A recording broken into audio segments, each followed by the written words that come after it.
अस्सलाम वालेकुम। अमीता खातून Mishra news channel Korea में आप सभी का स्वागत है। हम हमारे वीडियो देखने वाले सभी लोगों को नमस्कार। आप लोग हमारा वीडियो देखे और अब तक हमारा करीब 80 से ज़्यादा वीडियो वायरल हो चुका है और आप लोगों ने हमारा काफ़ी हिम्मत बढ़ाया है, क्योंकि हम वीडियो बनाने की हमारी क्षमता नहीं थी और वीडियो बनाना हम नहीं जानते थे। लेकिन आप लोगों ने मेरे को कई तरह से सुझाव दिए और वीडियो बनाने के पीछे जो मकसद आप लोगों ने हमको समझा है, उसको धीरे-धीरे समझ में आया। आप लोगों का कहना है कि अजवा भैया, जो आदमी सही काम करता है, वो आदमी कभी डरता नहीं और वो आदमी कभी आगे-पीछे सोचता नहीं। क्योंकि जो आदमी सही काम करता है उसको डर किससे रहेगा। और दूसरी बात ये है कि हमारा हज़रत आमिना इस्लामिया मदरसा जो चालू हुआ, हमने जो मदरसा कायम किए, इसके पीछे भी किसका हाथ है? मुस्लिम समाज का हाथ नहीं है। कोई मुस्लिम ये नहीं बोल सकता कि हम लोगों ने गाइड किया हो या हम लोगों ने उसको प्रोत्साहन किया या हम लोगों ने उसको हज़रत आमिना इस्लामिया मदरसा कायम करने के लिए बोला। कोई नहीं बोला, क्योंकि हम अपना मदरसा क्यों खोले? क्योंकि हम चाहते थे कि हमारा शिक्षा संस्था होना चाहिए और हमको एक शिक्षा संस्था वालों ने भगा दिया। क्यों भगा दिया? क्योंकि वो चाहता था कि हमारा हर जगह हमारी बात चले और उद्यतपना वो दिखाया। और उद्यतपना, कोई भी आदमी कोई काम अगर करे तो सही काम अगर करे तो हर आदमी उसको साथ देगा। आपका जान पहचान हो या ना हो, आप कौन से जात से है, कौन से समाज से है, ये मायने नहीं रखता। मायने ये रखता है कि आप क्या काम करने जा रहे हैं। आपका जो काम करने जा रहे हैं उसका मूल उद्देश्य क्या है और आप अपने समाज में आप क्या संदेश देना चाहते हैं, ये है। और चरित्र, जिस व्यक्ति के पास में चरित्र अगर नहीं है, विश्वास नहीं है और सहयोग की भावना नहीं है और मान सम्मान देने की भावना नहीं है, वो आदमी अपने जीवन में कभी उन्नति नहीं कर सकता। और जो आदमी में लोभ हो, लालच जिसको बोलते हैं, स्वार्थ हो, और जो आदमी पल पल में अपना रंग बदलता हो, जो आदमी किसी के साथ में विश्वासघात करता हो, और जो आदमी चरित्रहीन हो, वो आदमी कितना भी खूबसूरत होगा, वो आदमी कितना भी पैसे वाला होगा, लेकिन वो आदमी कहीं भी टिक नहीं सकता। हमारे पास में क्या था? कुछ भी नहीं था। हमारे पिताजी, हमारे जो अब्बा है, वो कोयला खदान में, एक कोयला खदान में काम करने वाली माइनिंग सरदार पद पर थे। यही थे हम, उनकी पहचान। और हमारी पहचान ये थी कि मैं एक पेपर बांटने वाला था। मैं ज़्यादा पढ़ा लिखा भी नहीं था, 8वीं तक में पढ़ा मैं। और हमारा कोई ज़्यादा है नहीं जो कि अपनी कोई पहचान बता सके। और हमारे अब्बा के कोई बड़े खानदान वाले थे नहीं जो कि हम किसी को ढिंढोरा पीट सके कि हम बहुत बड़े घराने के रईस है, पैसे वाले है, दबदबा है, ये कुछ भी नहीं।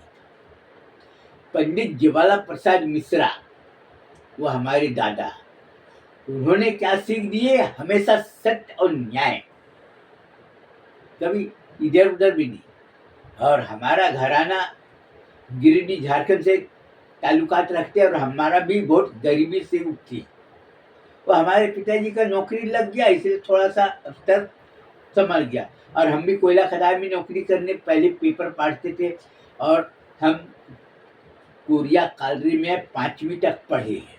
उसके बाद गवर्नमेंट हाई स्कूल में 6वीं तक पढ़े। उसके बाद लाहिरी स्कूल में हम पढ़े हैं 7वीं तक। उसके बाद 8वीं पढ़े, उसके बाद में अपना पढ़ाई छोड़ दिए, फिर न्यूज़पेपर में लग गए। तो हमारा भी कोई ऊंचा खानदान नहीं, लेकिन ये है कि हम लोगों का जो खानदान है वह हमेशा सहयोग की भावना, चरित्रवान होने की वजह से और सभी लोगों को सम्मान करने की भावना से लोग हमको पहचानते हैं और हमारी कोई बड़ी पहचान नहीं। तो हमने जो मदरसा खोले तो लोगों ने चैलेंज कर दिए कि ये मदरसा चलाएगा कैसे, क्योंकि हम तो शुरू से मेहनती थे, पेपर बांटते, घर घर जाते थे, पेपर बांटते थे, ये करते थे। और इस्लाम धर्म के बारे में अपने कोई न मेरे को पता, न मेरे बाप दादी को पता, न मेरी माँ को पता, न गणेश जी, महाबली, महादेव और महावीर के सबको पता नहीं, क्योंकि वो तो मुस्लिम बने ना। उर्दू अरबी क्या है तो जानते नहीं, तो वो तो सुनी सुनी भाई। लेकिन जब हमने मदरसा खोला और मदरसा खोलने के बाद में जब हमको मालूम हुआ, पीर साहब बताए कि कोई भी काम करो तो हमेशा सही काम करना, किसी के साथ में विश्वासघात मत करना और किसी को धोखा मत देना और किसी की माँ बहन को बुरी नज़र से मत देखना। तुम किसी की माँ बहन को बुरी नज़र से देख रहे हो कि नहीं देख रहे हो, ये बात लोगों को पता नहीं, लेकिन अल्लाह को पता है। और जिन लोगों ने कुरान शरीफ को एक माहौल मजाक समझा, उसका जिंदगी हमेशा नीचे गिर गया। और दीनी तालीम के पीछे हमारा मकसद क्या, बहुत से लोग हमसे सवाल किए हैं, तो सवाल किए उसका जवाब तो मैं बहुत बढ़िया दे सकता हूँ, लेकिन हमको मर्यादा सीमा का पालन करना पड़ता है और हम अपने मर्यादा सीमा के बाहर हम जा नहीं सकते। कुछ लोग बोले हैं कि तुम वीडियो बनाते हो और अंट संट बोलते हो, तुम कोई मौलाना नहीं हो, कोई हाफिज नहीं हो, कोई वो नहीं हो और दीन के बारे में तुमको मालूमात नहीं, तुम दीन के बारे में अंट संट बोलते हो, किसी को बोलते हो कि ये हराम का कमाई करता है, किसी को बोलते हो धोखाधड़ी का काम करता है, किसी को बोलते हो हेरा फेरी करता है। मैं उनको ये जवाब देना चाहता हूँ कि जो आदमी ने किसी का घर किराए से लिया या दुकान किराए से लिया और वो खाली अगर नहीं कर रहा है, वो 100% पैसा धोखाधड़ी का माना जाएगा। उसका पैसा मदरसे में, मस्जिद में लेना हमारे हिसाब से जायज है। जो आदमी दूसरे का पैसा उधारी ले लिया और नहीं दे रहा है, वो पैसा भी धोखाधड़ी में माना जाएगा। जो आदमी झूठ बोल के पैसा कमाया, वो भी धोखाधड़ी में मान, क्योंकि हमारे हुजूर सल्लल्लाहु अलैहि वसल्लम ने किसी के साथ में ना तो झूठ बोले, ना बेईमानी किए, ना धोखा दिए, सिर्फ एक ही बात बोले कि हक बात बोलो, हक बात के ऊपर में कायम रहो। हमारे हुजूर सल्लल्लाहु अलैहि वसल्लम ने भी व्यापार की, कारोबार की, तिजारत की और हर जगह उन्होंने अपने करके दिखाए लोगों को। आवाम को ये बात के ऊपर में मानना पड़ेगा कि हमको हुजूर सल्लल्लाहु अलैहि वसल्लम ने हमको क्या बताए और उन्होंने जो काम किए हैं उसको नकल उतारना। हमको किसी के बारे में बुराई नहीं करना।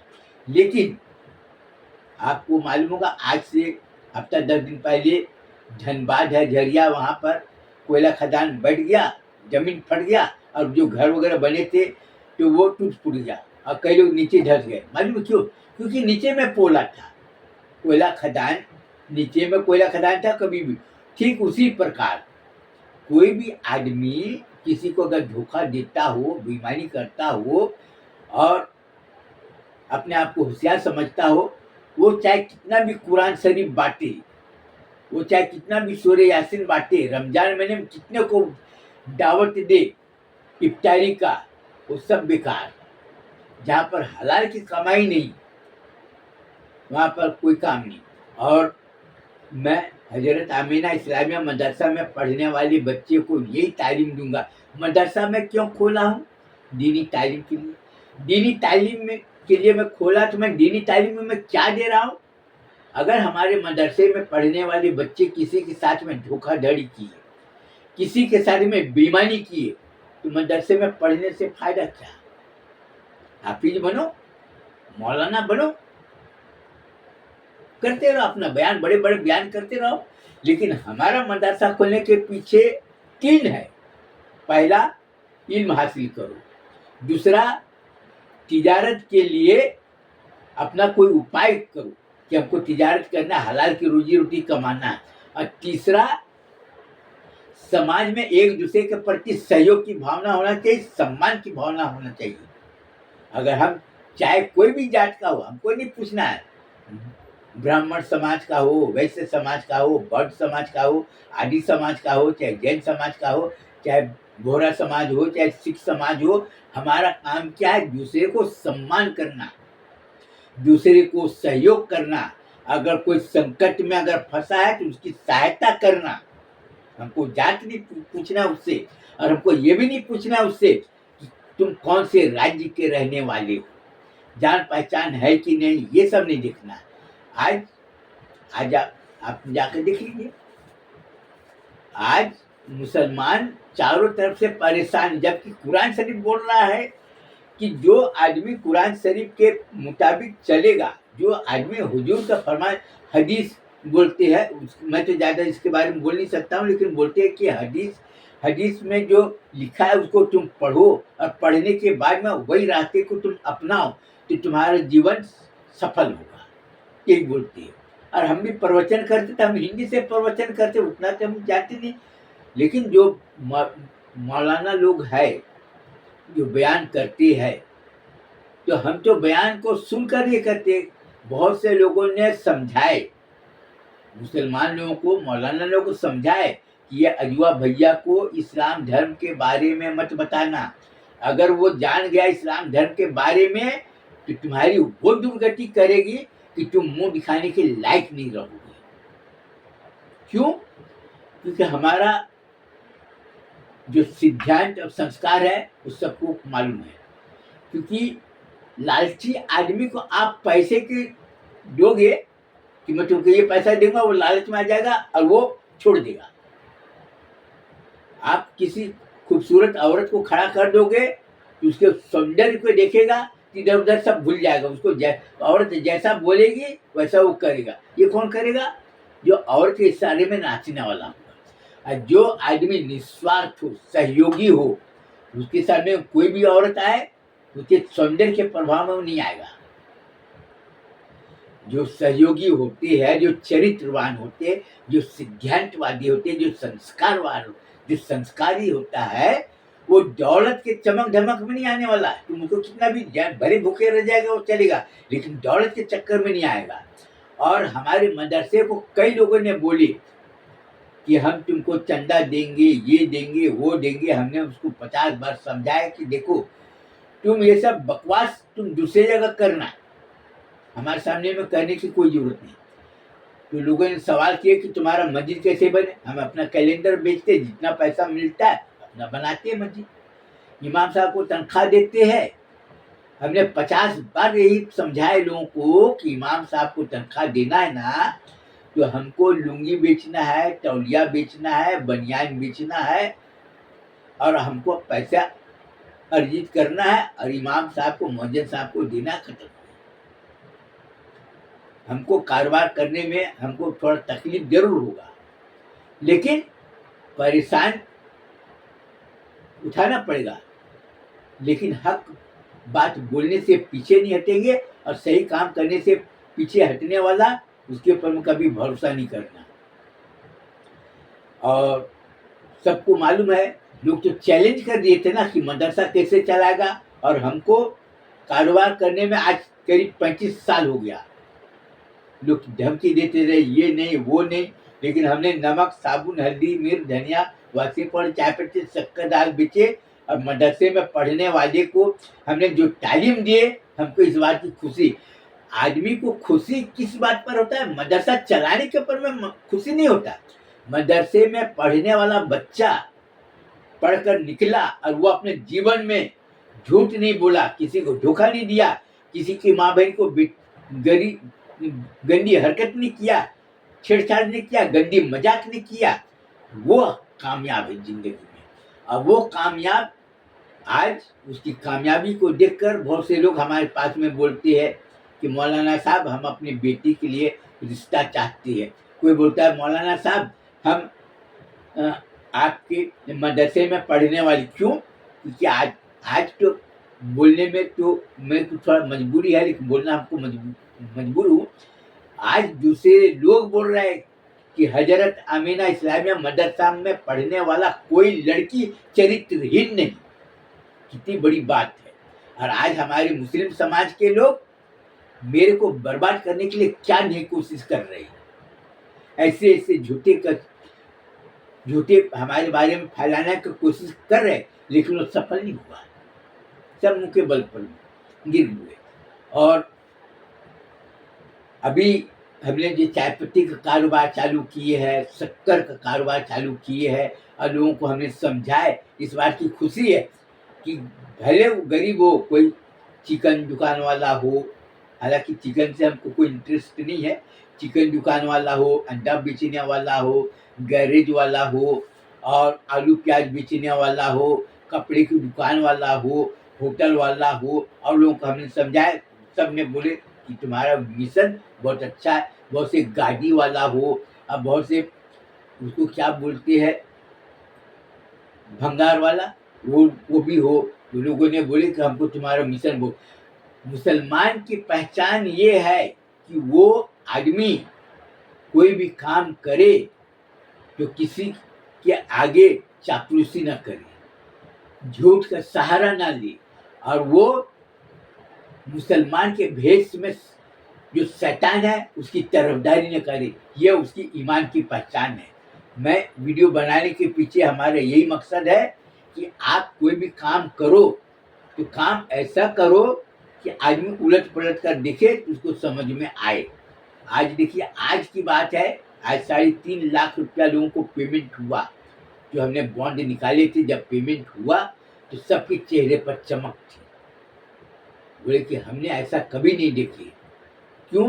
क्योंकि हमने दरी बेचे, चादर बेचे, लुंगी बेचे, हमने सबको समझाए। और आज बहुत जगह लोग घूम कर देखे, हमारे बारे में पता किए। बोले वो तो कभी लुंगी बेचता, कभी चादर बेचता, कभी तौलिया बेचता, कभी बनियान बेचता, कभी कंबल बेचेगा, उसका कोई भरोसा नहीं कि क्या क्या बेचेगा, कभी पीतल का सामान बेच, लेकिन तिजारत किया। आज करीब यहाँ पर हफ्ता दिन से लोग हमारे बारे में छानबीन कर रहे हैं। सबने एक ही जवाब दिया कि वो कभी नहीं बिकने वाला, वो बिकने वाला नहीं। और उससे अगर झूठ बोले तो तुम्हारा हमेशा के लिए ताल्लुकात खत्म। तो यही है कि हम अपने ईमान के साथ में कभी समझौता करेंगे नहीं। और जो मुसलमान झूठ मक्कार लोगों के साथ में रहता हो, उसकी तरफदारी हम कभी करेंगे नहीं, चाहे भले हमको इसका जो भी कीमत चुकाना पड़े। और अपने मदरसे में पढ़ने वाले बच्चों को यही बोलूँगा कि तुम अपने माँ बाप के मान सम्मान के साथ में कभी समझौता मत करना। कोई ये नहीं बोले कि फलाने का बेटा ने ये गलत काम किया, फलाने के बेटा ने चोरी हेरा फेरी भी लोगों को धोखा दिया, फलाने के बेटा ने किसी का माल को हड़प किया। तो अपने माँ बाप के मान सम्मान की रक्षा के लिए तुमको कोई भी कीमत चुकानी पड़े तो चलेगा, लेकिन दौलत के पीछे अपना ईमान मत बेचना। यही बोलने के साथ ही मैं अपना बयान को ख़त्म करना चाहता हूँ। और लोगों को यही बोलूँगा कि तुम हमेशा जीवन में आगे बढ़ो। और अभी कई लोगों ने मेरे को हिम्मत बढ़ाया कि अजवा भैया, तुमने जो लड़कियों का सिलाई स्कूल खोले, पुष्पांजलि गारमेंट इंडस्ट्री डाले हो, और जो सिलाई कर रहे हमको बहुत पसंद आया। और ये प्रचार अपने आप हो जाएगा, हमको प्रचार करने की जरूरत नहीं। इसके बाद ही मैं अपना बयान ख़त्म करना चाहता हूँ। अस्सलाम वालेकुम, नमस्कार।